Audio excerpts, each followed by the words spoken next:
우리가 분주하게 살다 보면요, 내가 왜 이 일을 하고 있는지 그 목적을 잊어버릴 때가 있죠. 열심히 돈을 벌어요. 그러면 돈을 버는 게 목적이 돼버리고 그 돈을 왜 버는지 이걸 이제 잊어버리는 거죠. 이제 목회자들은 교회 일을 하다 보면 그래요. 열심히 교회 일을 하다 보면 교회 일이 이제 익숙해지죠. 그러면 그 일을 하는 진정한 목적은 잊어버린 채 일 자체가 목적이 되어버릴 때가 있죠. 우리가 목적을 잃어버리는 거죠. 삶도 마찬가지인 것 같아요. 열심히 살다 보면 내가 왜 사는지 그 이유를 잊어버리는 거죠.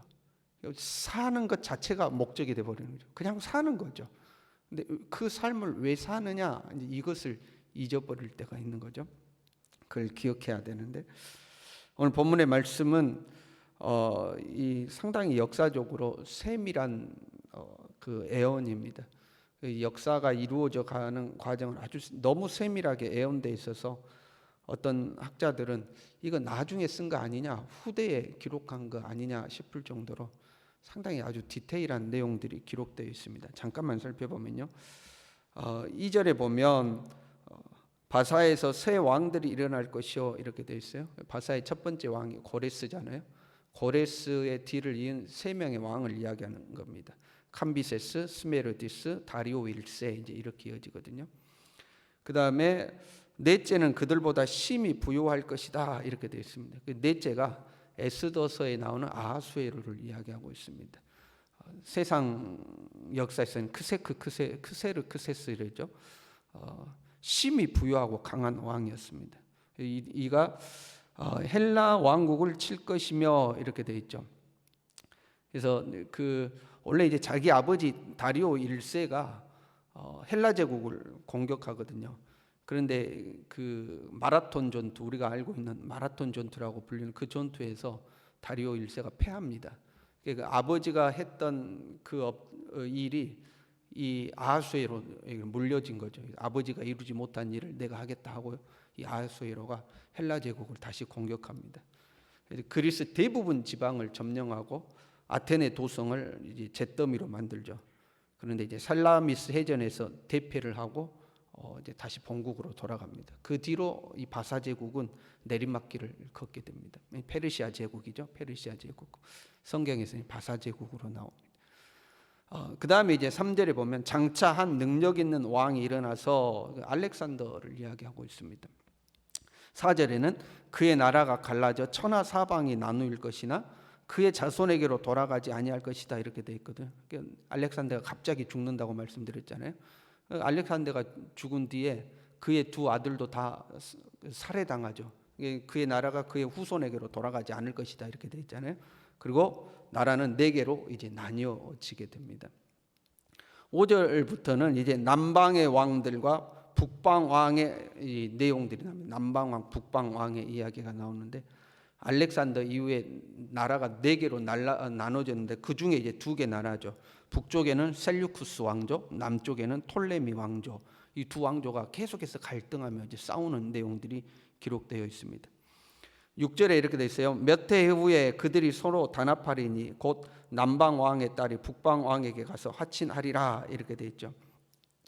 그러니까 이 북방의 셀류쿠스 왕조가 커지니까 남쪽의 톨레미 왕조에서 공주를 시집을 보내서 화친을 하게 됩니다. 공주를 북방으로 보내죠. 그래서 결혼을 통해서 확진을 하거든요. 그랬더니 이 북방의 왕이 이제 안티오쿠스 2세거든요. 이 목적은 안티오쿠스 4세가 태어나는 과정까지 가는 데 있습니다. 그 안티오쿠스 4세가 이스라엘을 짓밟았다고 그랬잖아요. 그러니까 이 안티오쿠스 2세가 이 남쪽에 공주를 보내니까 원래 결혼한 사람이 본 부인이 있어요. 근데 본 부인하고 이혼하고 이 남쪽에서 보낸 공주하고 이제 결혼을 해서 삽니다. 그런데 그 딸을 보냈던 남쪽의 왕이 그 톨레미 2세거든요. 그 죽어요. 죽고 나니까 자기하고 동맹한 왕이 없어지니까 힘이 없잖아요. 그래서 자기가 이혼시켰던 본부인을 다시 불러들입니다. 그래서 그 본부인하고 다시 살아요. 그러니까 이 본부인이 그 자기를 이혼시켰던 것들이 이 마음에 남아있지 않겠어요? 본부인이 힘을 가지니까 자기를 내보냈던 남편도 죽여버리고 그 남쪽에서 온 공주 그 부인도 죽여버리고 그 둘 사이에서 태어난 아이들도 다 죽여버립니다.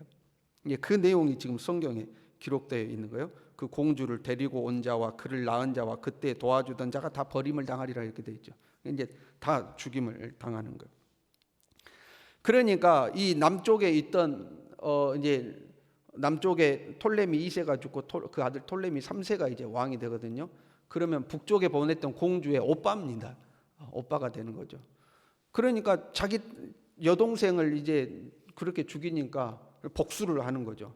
복수를 하기 위해서 또 이제 전쟁을 벌이는 겁니다. 이런저런 사연이 얽혀가지고 이제 그 뒤에 내용이 마음에 남쪽이 침공하고 북쪽이 침공하고 하는 이 엎치락뒤치락 하는 전쟁이 계속 이제 이어지는 역사 전개입니다. 그런데 이제 그렇게 왔다 갔다 하는데 16절에 보면 이런 표현이 나와요. 그는 영화로운 땅에 설 것이요. 이런 거예요. 그 전쟁의 한 가운데가 이스라엘 땅이 되는 겁니다. 이스라엘을 가운데 두고 북쪽과 남쪽이 엎치락뒤치락 싸우는 장면이에요. 그러니까 이 이스라엘은 그 북쪽 왕국 남쪽 왕국 사이에 중간에 끼어가지고 뭐 남쪽으로 붙어야 된다, 북쪽으로 붙어야 된다 하고 이스라엘도 그 중간 안에서 이제 고생하는 이게 되는 겁니다. 보세요. 남쪽 왕과 북방 왕이 싸우는 것처럼 보이잖아요. 그러나 실제로는 남쪽 왕이나 북쪽 왕이라 동일하게 세상 나라죠. 하나님 나라가 아니죠. 세상 나라들 간의 싸움입니다. 그 다니엘이 봤던 신상의 환상에 보면 머리는 바벨론이요 그렇게 되잖아요. 이 가슴과 팔은 바사와 헬라요 이렇게 되잖아요. 그런데 머리가 바벨론이면 몸뚱아리가 뭐든지 간에 다 바벨론 아닙니까? 그렇잖아요. 우리가 제가 어느 날 막 살이 퉁퉁 쪘어요. 이만큼 쪘어요. 그러나 얼굴이 김동훈이면 몸뚱아리가 다 김동훈 아닙니까? 그러니까 세상 나라가 이렇게 변하든 저렇게 변하든 이런 제국이 되든 저런 제국이 되든 성경은 세상을 한 나라로 보는 거죠. 바벨론이라는 한 나라인 거죠. 하나님의 백성들이 이 세상 나라의 갈등 한가운데 끼어 들어가 있는 겁니다. 근데 그 남방과 북방 왕의 싸움을 세상의 싸움으로 인식을 해야 되는데 하나님의 백성들이 그걸 인식하지 못하면 여기에 붙어야 되는지 저기에 붙어야 되는지 이제 고민하게 되는 거죠. 그래서 이제 국론이 나눠지는 거예요. 북방에 붙어야 된다. 아니다. 남방에 붙어야 된다. 남쪽 나라가 우세할 것이다. 북쪽 나라가 우세할 것이다. 하고 그 두 사이에서 이제 갈등하게 되는 겁니다. 이스라엘은 멸망하기 직전에도 그랬어요. 북이스라엘이 멸망할 때는 아수르와 애굽 사이에 끼어 있었습니다. 아수르에게 붙어야 된다. 애굽에게 붙어야 된다. 이걸로 이제 싸운 거죠. 남유다가 멸망할 때도 마찬가지였죠. 바벨론과 애굽 사이에 끼어 있었어요. 그래서 바벨론에게 붙어야 된다. 애굽에게 붙어야 된다. 이 국론이 분열된 거죠. 그때마다 하나님은 선지자들을 보내셔서 애굽도 아니다, 바벨론도 아니다, 아수르도 아니다. 너희들은 하나님을 의지하고 살아야 된다. 오직 하나님을 의지하고 살아야 된다. 그러지 않으면 너희가 망할 것이다 하고 끊임없이 말씀하셨어요. 그런데 백성들은 그 하나님만 바라보고 살아야 한다는 이 말씀을 부여잡기보다는 북쪽이다, 남쪽이다, 애굽이다, 아수르다 이제 이렇게 여론이 갈라지는 거죠. 하나님의 백성은 오직 하나님을 의지하고 살아야 되는 거죠. 이걸 잊어버리면 안 되는 거예요. 조심스러운 이야기지만 오늘날 교회들도 이 둘 사이에 끼어 있는 것 같아요. 이 정치적 진영에 따라서 교회가 나뉘는 거죠. 정치적 진영에 따라서 교회가 나눠져 있는 거죠. 신학적 진영 또한 정치적 성향에 따라서 나뉩니다. 이 정치 진영에 따라서 이쪽 교회 저쪽 교회 나눠져 있어요. 그리고 교회와 교회끼리도 성도와 성도들끼리도 서로 싸우죠. 어떤 교회는 정부와 맞서야 된다고 그러고 어떤 교회는 정부와 손을 잡아야 된다고 그러고 그 둘 사이에서 이 갈등하는 거죠. 그 또 정치적 진영에 따라서 미국하고 친해야 된다, 중국하고 친해야 된다. 또 이게 또 나뉘죠. 그 세상 나라의 갈등 사이에 교회가 끼어서 교회가 이쪽으로 가야 된다, 저쪽으로 가야 된다, 같이 갈등하는 거죠. 그러면서 이제 자신들의 진영에 들어오지 않으면 이쪽 진영은 이쪽 진영을 저 교회도 아니라고 그러고 목사도 아니라고 그럽니다. 그럼 또 이쪽 진영은 이쪽 진영을 향해서 저 교회도 아니라고 그러고 목사도 아니라고 그럽니다. 교회끼리 싸우는 거죠. 복음을 정치에 이용해서 사용하는 그런 모습들이 눈에 띄게 됩니다. 그 가운데 끼어가지고 있는 거죠. 계시록 11장 2절 말씀에 이렇게 되어 있습니다. 이것은 이방인에게 주었은즉, 성전 마당을 말하는 거예요. 이방인에게 주었으니 그들이 거룩한 성을 42달 동안 짓밟으리라, 이렇게 되어 있습니다. 교회가 이방인들에게 짓밟힌다, 그런 모습 말씀이거든요.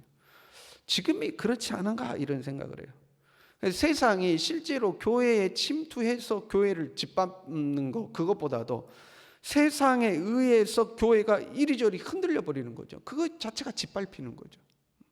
세상의 흐름, 정치적 흐름, 사회적 이슈에 의해서 교회가 이렇게 흔들리고 저렇게 흔들리고, 그게 이제 교회가 짓밟히는 거 아니겠습니까? 우리는 현 시국 속에서 어느 편이 되어야 할 건가? 지금 또 대선 전국이 되니까 이쪽이냐 저쪽이냐, 이 사람이냐 저 사람이냐 또 나뉘어질 거 아닙니까? 우리는 누구 편이 되어야 되는가? 사실 이 질문이 함정입니다, 여러분. 둘 중 하나를 선택해라. 너는 이쪽이냐 저쪽이냐, 북방왕국이냐 남방왕국이냐, 둘 중 하나를 선택해라.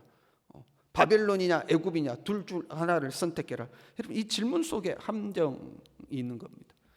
북방왕국과 남방왕국이 서로 적대적인 관계인 것 같아도 결국 하나의 나라입니다.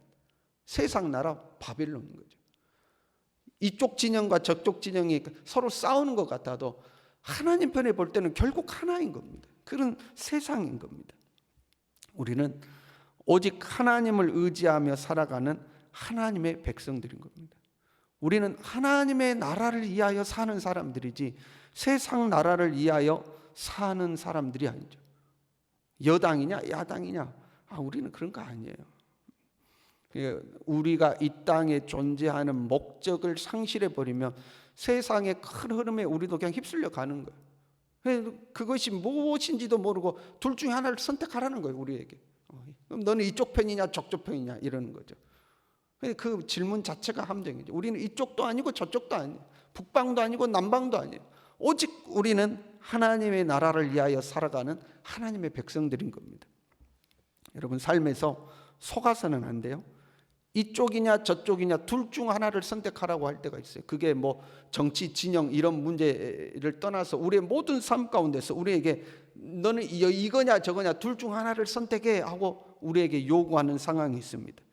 그런데 여러분, 둘 다 우리에게 아닐 때가 있어요. 이쪽도 아니고 저쪽도 아니고 우리는 위쪽을 바라봐야 할 때가 있는 거예요. 거기에 속으면 안 돼요. 이쪽이냐 저쪽이냐, 아니다. 우리는 하나님의 나라를 위하여 사는 사람들이다. 이 분명한 우리의 삶의 목적, 신앙의 목적을 잃어버리면 안 돼. 잊어버리면 안 돼. 우리는 그의 나라와 그의 의를 위하여 사는 사람들이다. 먹든지 마시든지 무엇을 하든지 하나님 나라를 위하여 사는 사람들이다. 이 목적을 잃어버리면 그냥 돈 쫓아가고 세상의 권세 쫓아가고 그걸 얻으면 기뻐하고 그게 내 삶의 이유인 것 마냥 어떤 목적을 상실한 채 삶을 살아가게 되는 거죠. 내가 왜 오늘도 호흡하며 살아야 하는지, 내가 왜 오늘도 밥을 먹고 살아야 하는지, 내가 왜 오늘도 돈을 벌며 살아야 하는지, 내 삶의 진정한 이유를 까먹어 버리면 안 되는 거죠. 좋아요, 여러분요, 오늘도 하나님의 나라를 향하여 한 걸음 한 걸음 더 가까이 가는 그런 하루가 될 수 있기를 바랍니다. 기도하겠습니다.